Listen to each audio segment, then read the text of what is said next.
non-permanent strain. Ya udah gini aja, berubah, lepas ya balik lagi dia, normal lagi. Linear stress strain relationship, ini linear hubungannya, instant response to stress, non-permanent strain. Itu adalah pegas. Ya. Sekarang kita punya bukan pegas. Ini ada fluida di dalamnya. Ya. Ini ada fluida di dalamnya, kemudian ini ada kotak, ada fluida di dalamnya, kita bisa tarik ke sana. Ya. Kita tarik. Nah, linear stress strain ini juga sama linear stress strain relationship-nya. Kemudian stress depend on strain rate. Delay response to stress. The more time, the more strain. Ini permanen. Kenapa? Karena si benda ini ya sudah ke sana. Ada delay.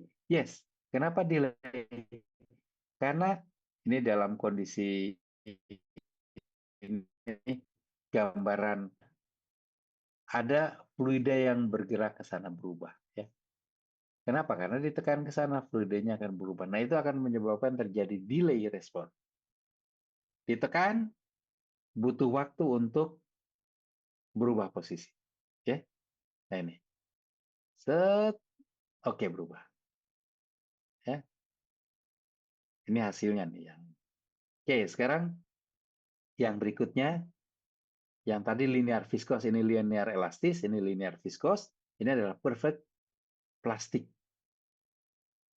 Stress yield-nya adalah horizontal ini. Tadi ini punya sudut ya. Nah ini sama dengan kita punya benda, terus kita seret nih. Di sini kita punya apa? Uh, gaya yang menahan ya. Nih, ketika kita seret ke sana ada gaya yang menahan ke arah sana. Jadi ini diaphragm at constant stress once the yield stress is archive. Constant stress regardless of strain rate, permanent strain. Ini juga permanent strain ya. Permanent strain yang ini no permanent. Jadi ketika kita geser, dilawan dulu oleh ini. Begitu udah lewat, gerak, udah bergerak. Ya sudah, permanen dia berubahnya. Ya. Oke, kita lihat yang berikutnya. Uh, sekarang elastik plastik. Wah, kayak apa lagi ini elastik plastik? Elastik plastik tidak lain dari seperti ini peralatannya. Ya, ini kan penggambaran elastik kita tahu tadi. Jadi ini adalah tiga tipe yang utama tadi. Elastik ya. Plastiknya adalah yang di bawah. Ya sudah, kita punya beban, kita tarik, tapi sekarang ada pernya di sini. Begitu ditekan, ditarik, ini pernya ini dulu, meregang dulu sampai batas tahanan ini friction. Nah, sampai gaya friction ini terlampaui, ini akan bergerak. Begitu bergerak, elastik pernya akan kembali normal lagi. Nah, di sini stresnya adalah jadi berubah konstan ya. Ya. Di sini yang terjadi apa? Ketika T0 ditekan, ditarik ya, saat naik ini yield yield plastik ya, berubah seret, plastiknya terlewati apa? Jadi di sini ini masih elastik, kemudian mulai bergerak, bergerak, berhenti. Nah, kita punya di sini ya, permanen dan non permanen strain. Yang permanen strain adalah ini berubah posisi. Yang non permanennya elastiknya pernya kembali lagi ya. Oke, kita punya sekarang pistoplastik. Wah, ini Prandtl, ini Bingham. Ini percobaannya Prandtl, ini percobaannya Bingham. Sekarang kita gabung dua nih, ya. Yang viskos tadi, viskos itu adalah aliran ini ya.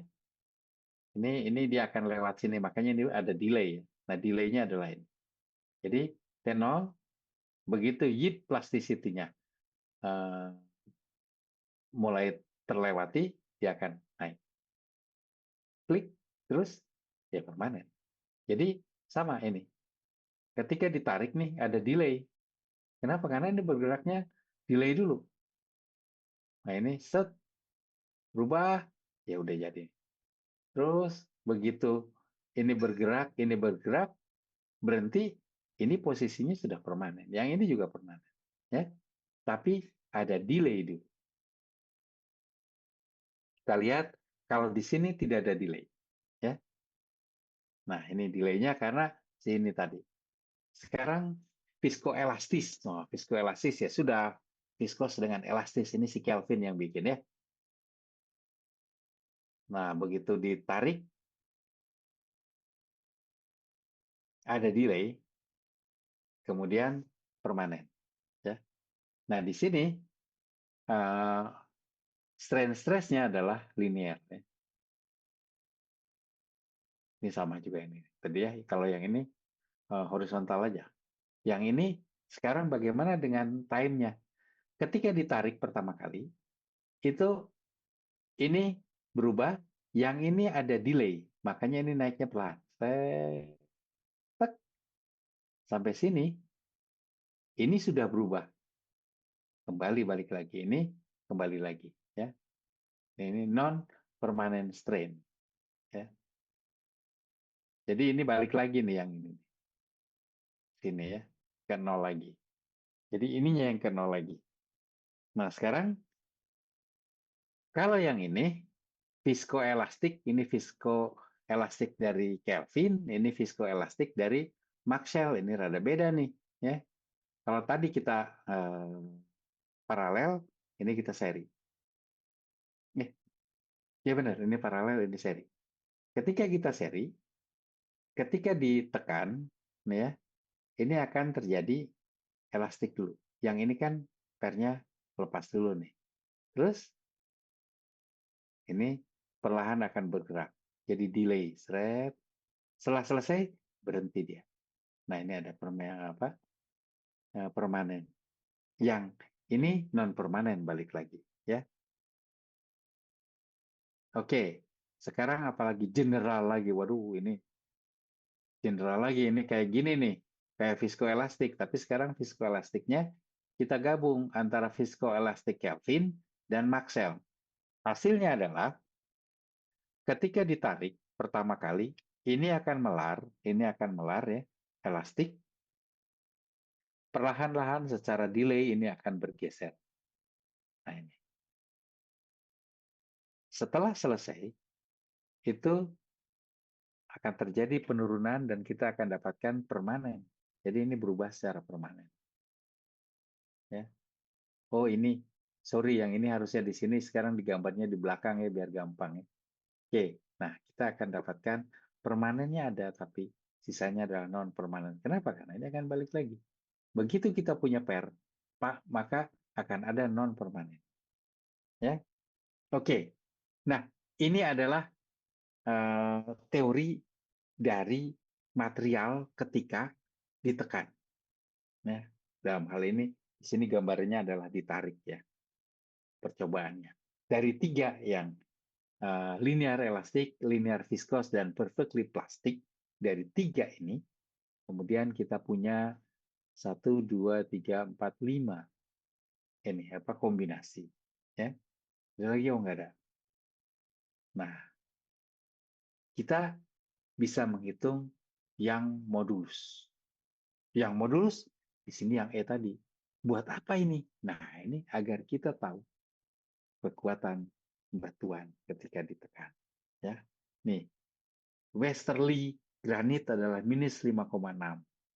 Cheshire quartzit adalah minus 7,9. Ya. Kalau diabas dan seterusnya, ini kali 10 pangkat 4 megapascal ya. Nah, kalau yang terjadi perubahan yang besar dengan cepat ya, ketika ditekan tekanan tinggi dia akan berubah. Ini namanya adalah stiff, yang ini adalah non-stiff. Non-stiff ini kita lihat perubahannya. Jadi not as stiff. Yang not as stiff ini ketika ditekan tekanan kecil, E-nya udah besar. Ya, perubahannya sangat cepat. Yang stiff itu perubahannya lambat. Makin lambat perubahannya makin stiff dia. Makin susah berubah ya. Oke. Selanjutnya, Poisson rasio. Nah, Poisson rasio ini V adalah Poisson rasio adalah latitude dibagi longitude. Lat long apa sih? Posisi horizontal dan vertikal ya. Jadi perubahan bentuknya kita lihat dalam dua arah. Poisson efek adalah ketika sigma 2 sama dengan sigma 3, maka V sama dengan sigma 2 sama dengan sigma 3, maka sama dengan V dibagi 1 minus V dikalikan apa? Stres 1 ya, sigma satunya. Oke, sini kalau sigma tiganya apa? Eh, sigma 3 sama dengan, jadi ini kalau kita punya ini sigma 3 atau sigma 2 sama aja ya. Kalau kita V-nya adalah ini untuk limestone gitu ya, V-nya adalah Poisson rasionya adalah 0,25, maka sigma satunya adalah sepertiga apa? Sigma 3 adalah sepertiga sigma 1. Kemudian kita punya juga bulk modulus adalah delta hydrostatic stress dibagi dengan dilation perubahannya. G adalah shear modulus, ya. Shear stress dibagi gamma. Nah, ini sekarang kita lihat confining pressure. Ada yang mau bertanya?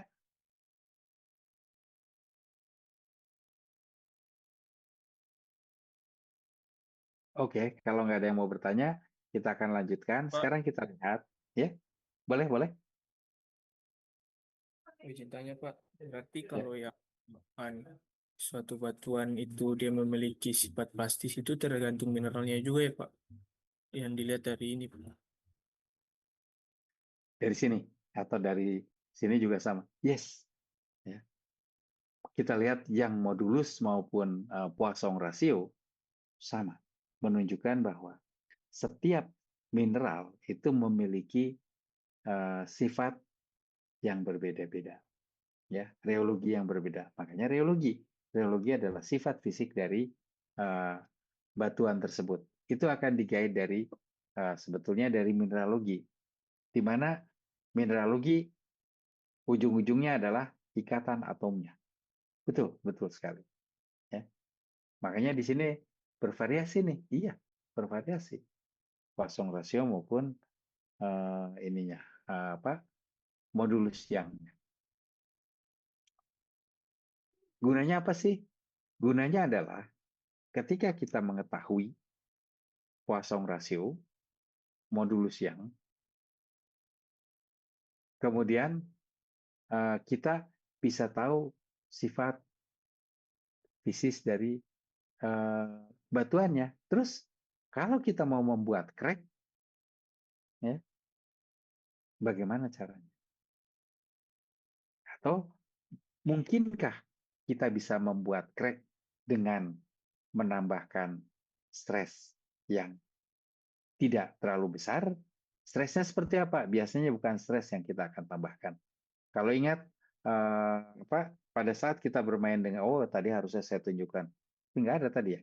Ini apa? Uh, Stres dan strain. Kita tahu bahwa fracture, belum ya.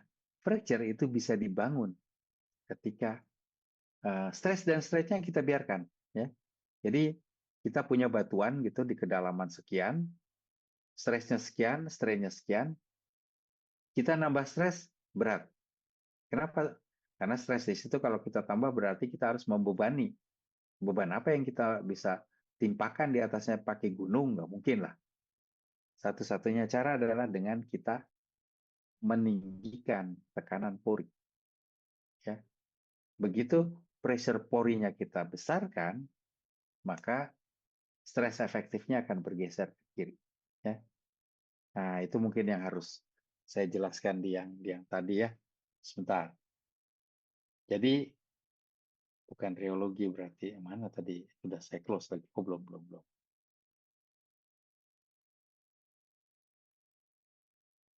Mana dia? Sebentar.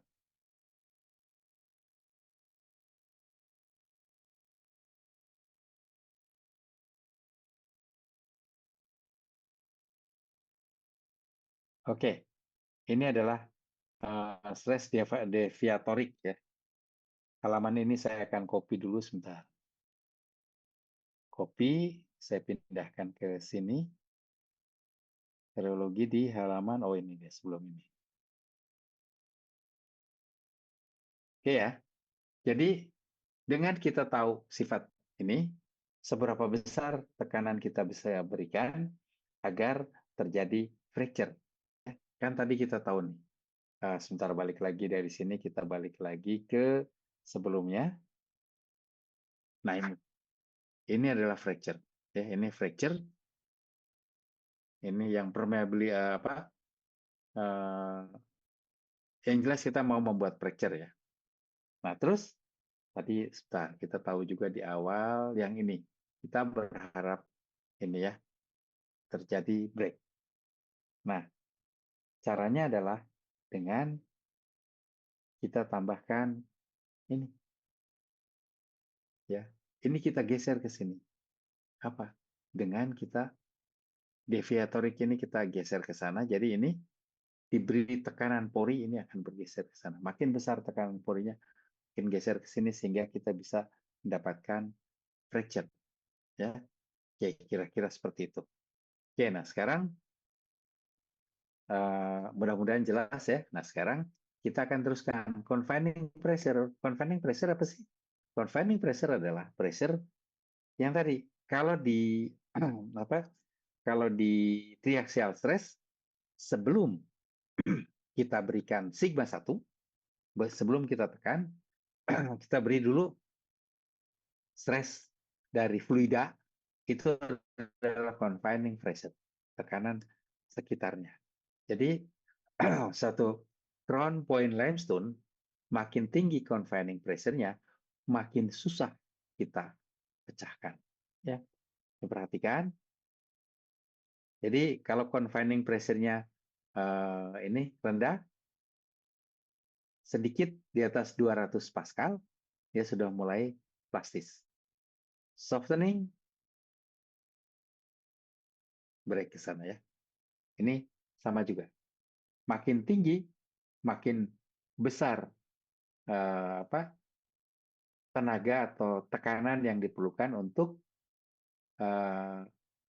membuat dia plastis. Ini ya, ini sisi sini adalah plastisnya nih ya. Bahkan untuk yang tekanannya tinggi nggak pernah menjadi lembut ya. Ya lembut lah sedikit, tapi tidak terlalu ini ya. Kalau ini kan jauh sekali nih, menjadi lunak sini. Oke, nah, nah, jadi general ranking litology according to the strength based on test at room temperature dan low confining pressure based on yang ini ya, low confining pressure, maka kita punya yang paling uh, strong adalah quartzite. Kemudian granit. Kenapa quartzite? Karena quartzite terdiri dari quartz semua, kuarsa. Kuarsa paling tahan ya. Terus granit. Granit kenapa di bawah kuarsa? Karena tidak semuanya kuarsa granit, ada mineral lain. Kemudian quartz semen sandstone. Jadi sandstone yang disemen oleh kuarsa itu lebih cukup keras lah, walaupun di bawah granit ya. Kenapa? Karena ada butiran-butiran yang lepas-lepas. Kemudian basalt di bawahnya, kemudian limestone, kemudian calcite cemented sandstone. Jadi sandstone yang semennya kalsit itu di bawah limestone. Ya. Sekali lagi kenapa? Kan limestone umumnya CaCO3 ya. Kenapa ya? Karena ada yang butiran-butirannya. Kemudian schist, marble, shale atau mudstone, anhydrite, kemudian salt. Shale dan salt ini, anhydrite juga, ini tidak terlalu keras ya. Ini weak dia, makanya ditekan salt ini, mungkin pernah dengar ada salt dome gitu ya, atau shale atau mud volcano. Mud volcano apa sih? Ketika ditekan, tekanan yang cukup besar, dia nggak tahan, naik dia ke atas. Ya. Pecah nih. Salt juga sama. Oke, ini general rankingnya. Jadi paling tinggi adalah quartzite, paling rendah adalah salt. Oke. Nah, sekarang tadi saya bercerita bahwa fluid itu berpengaruh, ya, tekanan pori. Nah, ini kita punya uh, sandstone. Sandstone ini uh, kita dalam suhu 24 derajat Celcius kita tekan, ya, tapi ini pasti confining pressure-nya sama ya. Tapi kita kasih yang satu nggak pakai, yang ini kita kasih fluidanya besar nih. Tekanan fluidanya di dalam porinya kita beri fluida bertekanan tinggi gitu ya. Yang ini adalah 200 megapascal, yang ini adalah 0. Begitu 0 butuh tenaga besar ya untuk menyebabkan dia. Ini kalau kita lihat sensor ini umumnya akan bersifat ini plastis semua ini ya. Bukan elastik. Mungkin elastiknya sedikit saja, tapi kalau kita lihat ini plastis semua. Tapi lihat ketika tekanan porinya tinggi, 200 megapascal. Nggak nyampe 100, baru 60-70 aja dia udah break ya. Yang ini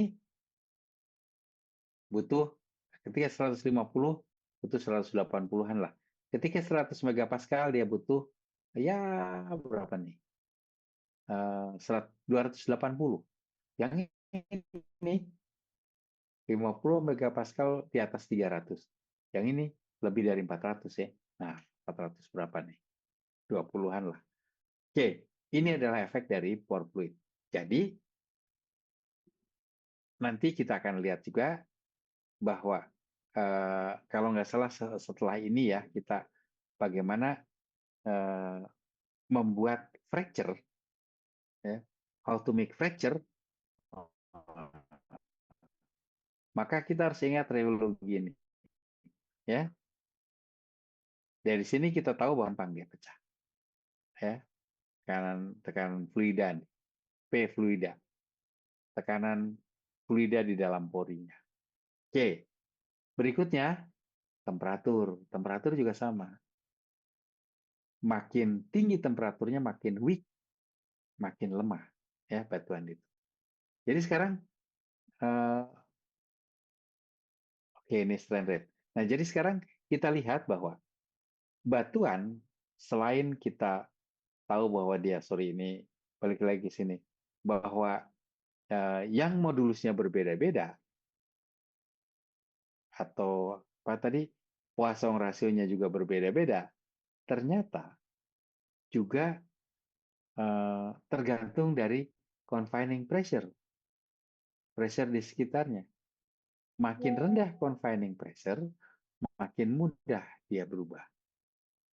Ya, sebaliknya, makin tinggi fluid pressure, makin mudah. Jadi confining pressure dengan fluid pressure berbalik 180 derajat. Ya. Terus gimana? Itu adalah 3 faktor yang berpengaruh. Tadi mineraloginya, makanya kita punya Poisson ratio yang berbeda. Berikutnya adalah apa? Confining pressure. Yang berikutnya adalah pore atau fluid pressure. Ya, ini harusnya gambarnya yang ini tadi di sebelah situ ya, devastating stress. Ini adalah karena fluidnya diberi tekanan lebih tinggi, dia akan bergeser sana. Nah, ini adalah pore fluid. Ya. Oke. Oh, satu lagi temperatur. Jadi apa? Confining pressure, pore pressure atau pore fluid pressure. Satu lagi adalah temperatur. Makin tinggi temperaturnya, makin bersifat plastis dia. Ya.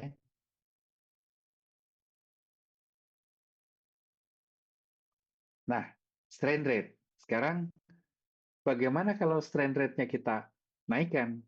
Ya, iya, lajunya makin cepat.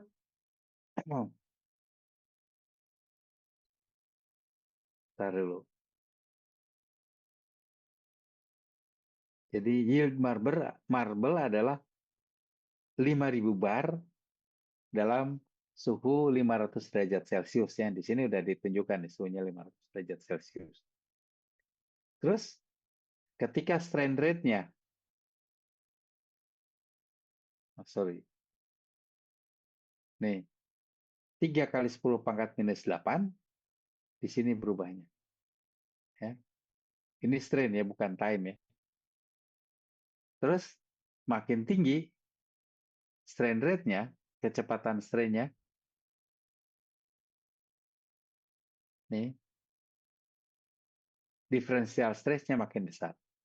Kemudian ini, kalau kita lihat over time, elastik, kemudian mulai primary creep, secondary creep, ternary creep, rupture. Nah ini kira-kira ya, over time nih. Oke, elastis dulu. Selama belum sampai dengan yield stress, batas ketahanan dia, dilepas balik lagi. Ini contohnya marble yang disangga di dua ya, ini terbuka bawahnya nih. Lama-lama dia lengkung. Kenapa? Karena ada gravitational. Ya, jadi ada tekanan ke bawah. Tekanannya apa? Berat dia sendiri. Apalagi diduduki gitu ya, ada tambahan tuh berat lagi. Ya. Nah, pertama kali akan terjadi creep. Over time, creepnya cepat. Yang pertama nih. Terus habis itu konstan. Berikutnya cepat lagi dan patah. Ya, yang di sini udah patah nih, ruptur. Udah. Oke. Uh, creep behavior tadi kita lihat ya. Kita akan lihat yang ini, kurva ini ya. Terus apa yang terjadi kalau kita ini tadi instant deformation ya, tadi set berubah dulu. Ini yang ini nih, elastik set, tapi elastik ini kemudian kalau tidak dia apa-apakan ya balik lagi ya, kalau berhenti. Tapi kalau diteruskan akan terjadi primary creep. Ya. Terus dari primary creep ini kemudian secondary creep. Ini yang relatively konstan. Kemudian ternary creep, ruptur ya. Nah, di sini ya ini stage 1, stage 2, stage 3. Jadi yang primary ini kita katakan sebagai stage 1, yang kedua ini, yang secondary ini stage 2, dan ini adalah stage 3, kemudian ruptur ya. Ini overtime ya.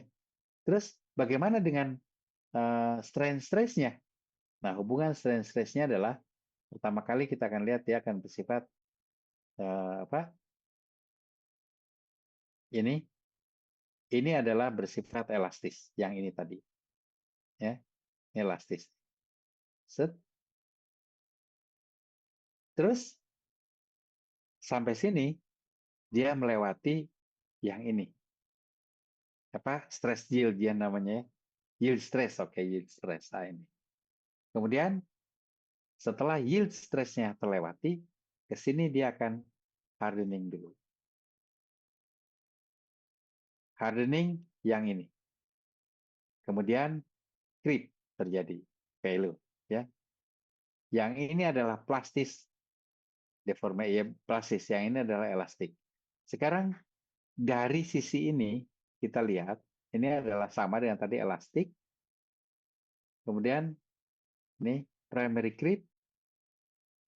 Primary creep ini kita sudah lewat hardening, ya. Nah, ini sebentar. Kalau di tengah-tengah ini kita berhenti, elastiknya akan kembali, kemudian di sini akan berubah menjadi viskoelastik, sehingga pada time 2 akan kembali lagi, ya. Ini sampai dengan hardening. Tapi kalau kita teruskan akan terjadi creep di sini, ya. Terus begitu sudah lewat ke secondary, begitu berhenti ini adalah elastiknya, elastik ini adalah yang ini ya. Jadi akan kembali bentuknya, kemudian akan jadi viskoelastik, tapi kita sudah punya plastic deformation di sini.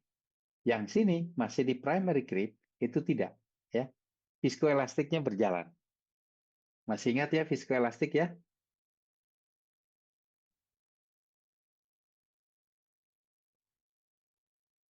Viskoelastik itu adalah yang ini. Mana tadi? Nah, yang ini apa? Sorry, ini adalah elastik, viskos, perfect plastik. Kita punya viskoelastik yang ini nih, yang si Kelvin. Ya. Jadi di sini si benda tadi, nah ini kalau dihentikan, dia akan balik lagi elastiknya kembali, ini akan berubah viskoelastik lagi sampai ke nol lagi. Ya. Oke, itu begitu sampai di sini nih, titik A ini nih ya. Jadi ini A ini sama dengan ini. Kemudian di bagian sini, konstan strain rate itu adalah sekitar sini. Ya, pokoknya sudah di sinilah. Kita sudah sampai ke hardening, kemudian creep. Nah, begitu berhenti, kita sudahi tekanannya, elastiknya akan kembali. Viskoelastiknya akan kembali. Tapi kita sudah punya plastik deformation. Ya. Plastik ini setebal ini. Ya. Jadi kita punya ini elastik, balik lagi sini, ini adalah viskoelastik. Ini sama, ini elastik sama dengan yang ini, kemudian viskoelastik sama dengan yang ini. Ya. Nah, jadi kita udah punya plastik itu adalah perubahan dari sini ke sini. Di bagian sini, apalagi. Di sini sama, tapi sudah lebih besar saja. Tapi begitu sampai di titik ini, yang terjadi adalah ruptur, pecah dia. Crack, udah. Ya. Supaya ini yang enak ya. Malam susah juga, nggak kayak gitu. Yang bisa pecah, tapi sebelumnya dia akan bertahap gitu pecah ya. Kira-kira kayak gitulah gambarannya. Oke, nah sekarang ini kita punya stress dan strain. Ellipsoidnya sama, tapi yang satu adalah stress, sigma satu adalah yang utama, strain S1 adalah yang utama. Ya, hati-hati, ininya beda ya. Istilahnya beda. Yang satu strain, satu stress kita gunakan sigma, strain kita gunakan S. Oke, nah sekarang ada limitnya katanya. Concept of stress in structural geology. No quantitative relationship. Nah, ini problemnya. Ya. Kita punya kurva ini, tapi nggak bisa kita kuantifikasi. Kemudian, ini no quantitative relationship between stress and permanent strain. Jadi kalau kita lihat permanent strain, ini udah pecah nih. Terus gimana hubungannya tadinya? Ditekan berapa lama? Nah ini. Kita tahu stres bekerja di situ dengan teori dasar tadi sampai reologi tadi, tapi kita nggak punya relationship. Hubungannya gimana sih? Paleo stress determination content error. Karena ini bisa terjadi arah yang berbeda-beda. Ya. Terus no implication equation related stress to strain rate that cause the deformation. Jadi kita nggak bisa berhitung. Nah, sekarang kenapa begitu? Yang pertama kita lihat, kita bisa mengalami anisotropik material. Ketika ditekan, makin lama penyet, nah penyetnya berbeda nih ya. Ya, bisa juga kita progressive non-coaxial deformation. Non-coaxial ini adalah shear stress. Ya. Terus bisa juga superpose non-coaxial deformation. Ujung-ujungnya penyetnya sama. Nah, ini ya yang harus kita perhatikan. Ini adalah limitation dari konsep ini. Nggak bisa kita menghubungkan strain dengan stres. Tapi stres pasti mengakibatkan strain. Maksudnya, equation-nya kayak apa? Nah, itu yang nggak ada. Ya. Oke. Nah, di sini, maka kita punya jalur yang horizontal adalah structural style. Structural style ini ada brittle, ada ductile, ada plastik. Ya, kita punya brittle ductile, punya brittle plastik. Ya, terus kita punya titik tiga titik. Ntar dulu.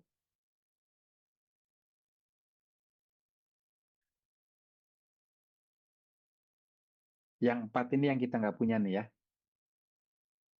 Yang kita punya adalah 3. Satu adalah brittle style. 2 adalah ductile style brittle. Ya. Yang ketiga adalah ductile style plastic mechanism. Ya. Nah, yang 4 ini nggak ada nih. Kita perhatikan kalau kita punya brittle style, dalam kondisi yang brittle, kalau ditekan, ini akan patah-patah ya. Dia lengkung tapi banyak patahnya. Sekarang ductile style, tapi dia brittle.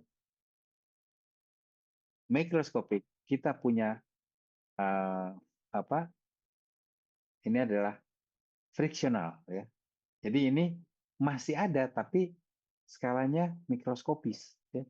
Jadi kelihatannya bendingnya aja bagus nih. Padahal di dalamnya secara mikro kita dapatkan. Kalau di sini ya mikro ya makro ya. Nah, kalau ductile style plastic mechanism ini betul-betul flowing. Butirannya tidak mengalami pecah. Oke, ini adalah 3 style dari tadi ya. Ini micro scale mechanism sini. Yang nomor 4 nih nggak ada ya. Oke, ini kita lihat brittle sesar, ductile adalah lipatat. Nah, bagaimana dengan reologi dikerak? Nah, apalagi ini reologi dikerak? Reologi dikerak adalah reologi apa? Kita tahu kerak ini adalah satu material yang bersifat ini ya, bersifat apa? Apa namanya? Eh, padat ya. Nah, ternyata makin ke bawah itu ada fasa plastisnya ya. Terus oke, kita lihat. Nih, ini adalah garis brittle strength ya. Kemudian garis ini adalah ke garis kuarsa flow low. Ini felspar, ini olivin. Jadi kalau kita punya kuarsa, maka pada kedalaman apa berapa nih? Dia akan brittle.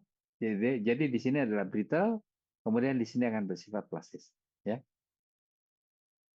Nah, ini pada kedalaman 50, so ini 10 kilo lebih dikit ya, mulai dia berubah nih.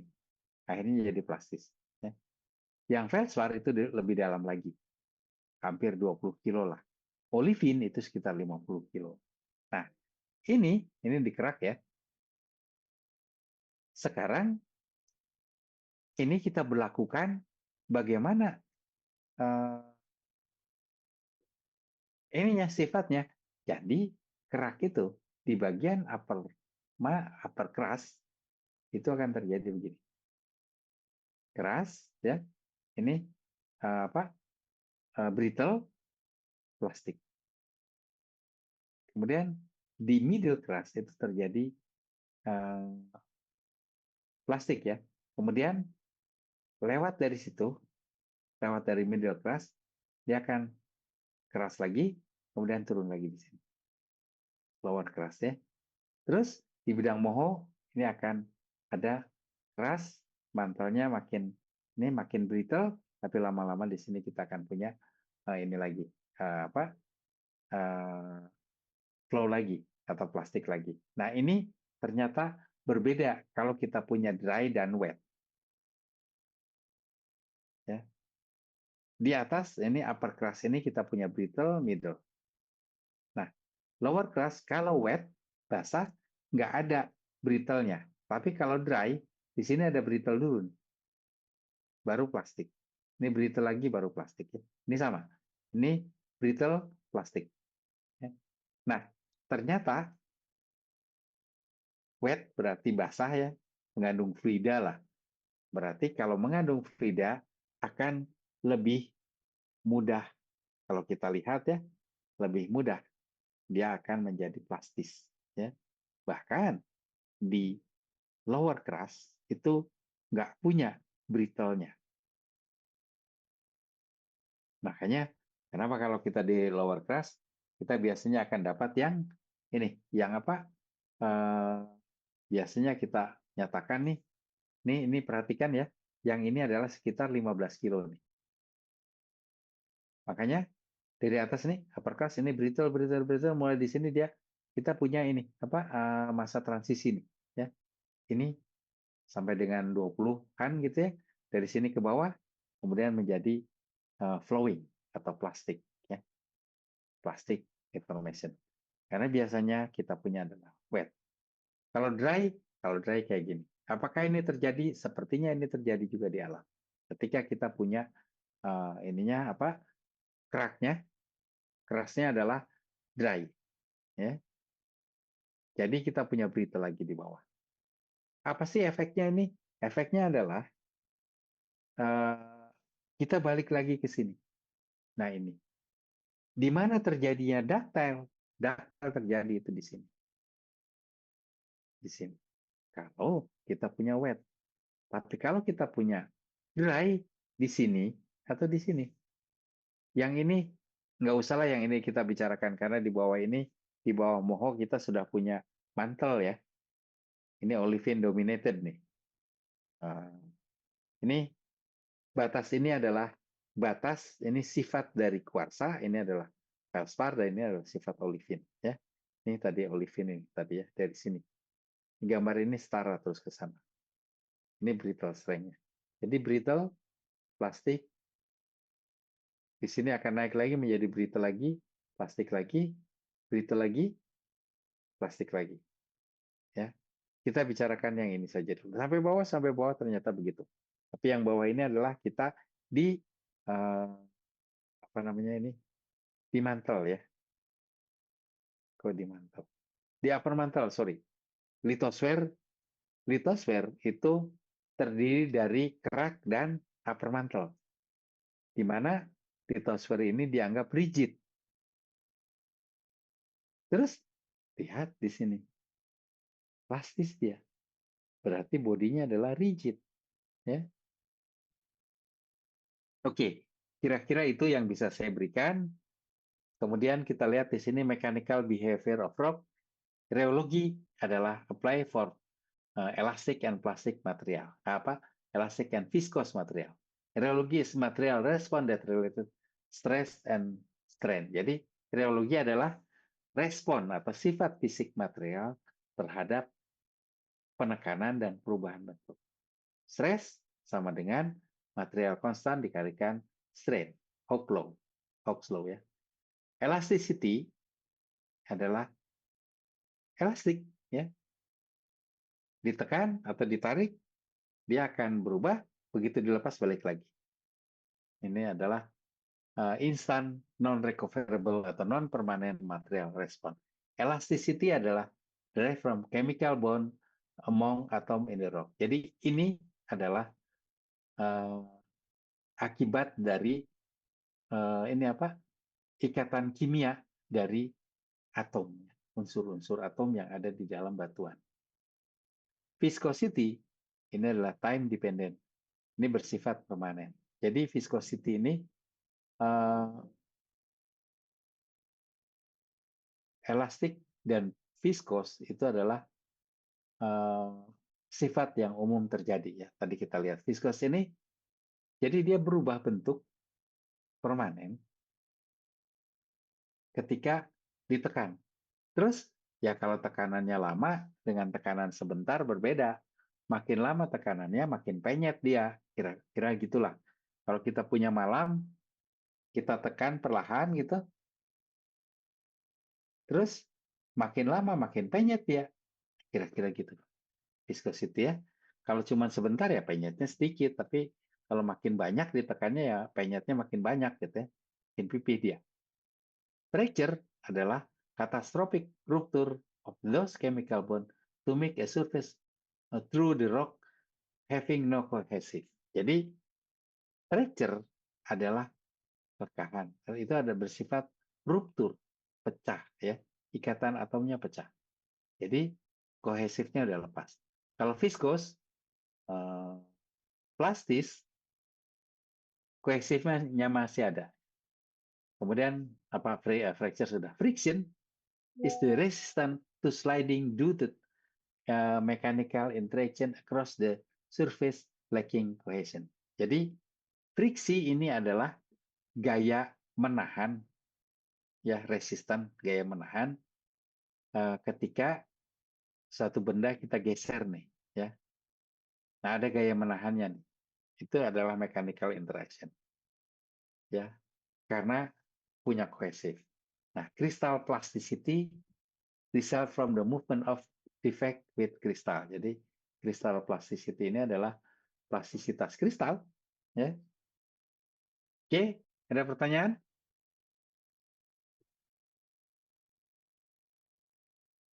Ya harusnya ada beberapa ilustrasi lagi di sini mestinya ya. Ini adalah slide terakhir ya. Apakah ada pertanyaan? Ini nanti kita akan ulang-ulang gambar ini. Kenapa? Karena gambar ini adalah dasar kita, ya. Terus nanti kita akan lihat ketika kita how to make fracture. Kalau nggak salah setelah ini ya, pertemuan berikutnya sebentar saya coba lihat. Ya, setelah ini kita akan melihat setelah reologi kita akan membuat fracture. Berikutnya adalah sesat. Terus reologi ini kita pakai. Ya. Oke, ada pertanyaan? Pak izin tanya Pak, Boleh. Bapak izin tanya di bagian upper mantle Pak, yang bagian diagramnya Pak, bagian gerak bumi Pak. Yang mana Oke, Pak? ya. Jadi pertanyaan saya itu kan eh, yang diagram pertama kan itu kan ada olivin terus feldspar terus quartz Pak. Jadi pertanyaan Ya. saya itu apakah eh, kekerasan suatu mineral itu menentukan eh, apakah dia brittle atau dia plastis Pak. Jadi kalau dia punya kekerasannya tinggi misalnya kayak quartz kan 6 atau 7 Pak. Apakah eh, dia dapat mempengaruhi sifat dari batuan tersebut Pak? Apakah itu dia brittle dan apa kalau dia punya skala Mohs yang di bawah 5 itu apakah dia dapat menyebabkan batuan tersebut plastis Pak? Itu pertanyaan saya Pak. Terima kasih. Oke. Hampir betul. Ya. Skala kekerasan itu juga akan berakibat ke sini. Itu adalah salah satu sifat yang kita lihat ya. Kita coba perhatikan lagi ke sini. Nah ini kuarsit, ya, skis, marble. Sayangnya di sini ini nggak pakai skala Mohs. Ya memang, karena kalau skala Mohs kan mineral yang kita gunakan ya. Kalau ini kan sudah batuan nih, ya. Nah, iya, mineral akan memiliki sifat yang berbeda-beda. Ya, kekerasannya adalah ini apa? eh, karena ikatan atomnya. Betul sekali dikatakan kalau skala Mohs ya makin ke bawah makin makin gampang pecah ya. Tapi apakah yang kuarsit akan sangat brittle? Yes. Coba perhatikan di sini. Kuarsit brittle, quartz dominated ya. Tapi perhatikan di sini dia mulai plastis. Kenapa di sini bersifat plastis kuarsa ini? Kuarsa bersifat plastis di sini adalah karena dia mengalami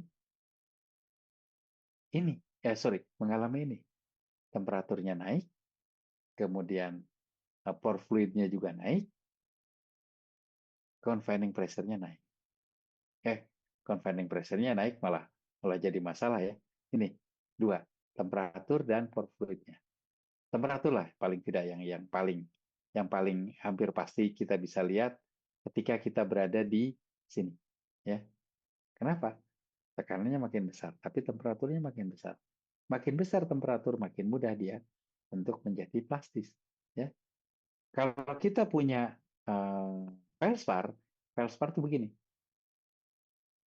Terus baru turun di sini. Ya. Atau di sini, kalau dia dry, ini felspar nih begini. Ya. Tapi karena di sini dominannya adalah kuarsa, ini adalah felspar adalah dominan di. Kenapa sih ini bagian bawah lower crust kok felspar dominated? Ya, karena felspar dominated itu sering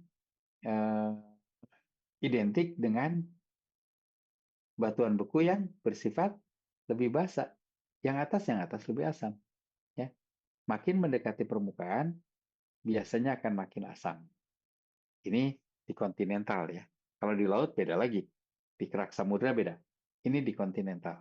Ya. Kenapa?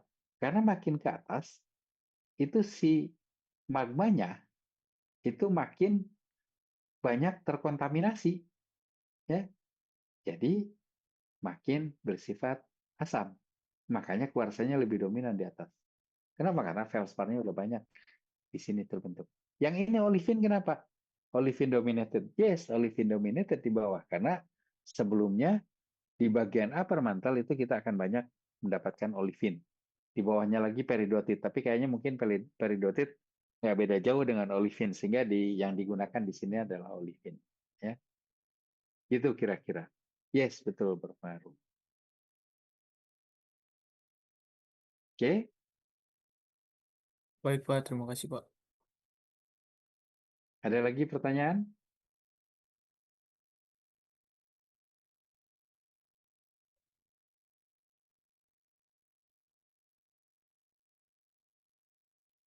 Oke, kalau tidak ada lagi pertanyaan, kita perlu foto nggak? Saya sudahi ya. Sudah Pak, saya sudah foto tadi Pak. Oh, sudah. Oke. Kalau sudah, saya pikir itu adalah kuliah saat ini ya.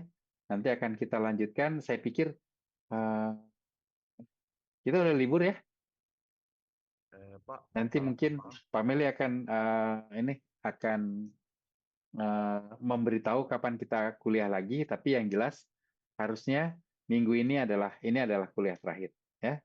Karena kan berikutnya hari Kamis kan. Hari Kamis sudah libur. Baik, Pak. Baik, Pak. Kita Pak, kuliah hanya sampai hari Selasa di minggu ini. Kemudian minggu depan kita mulai kuliah dari hari Rabu. Jadi mungkin Kamisnya kita udah mulai kuliah lagi. Oke? Baik, Pak. Mohon maaf Pak, apakah kami bisa meminta materi untuk bahan UTS Ya, nanti ya, Pak? ya, ya. Benar, saya suka lupa memberikan. Ya. Ya, Pak. Kalau Pak Meli selalu ingat, kalau saya biasanya lupa memberikan. Baik, Pak. Sebentar. Mumpung ingat, mendingan sekarang aja. Baik, Pak. Baik, Pak. Sebentar.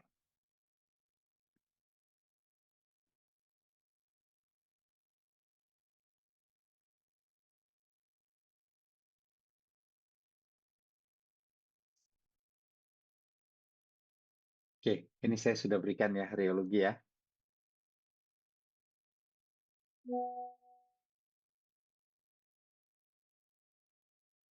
Baik, Pak. Makasih Pak. Oke. Kalau gitu, saya pikir saya sudah aja kuliah hari ini ya.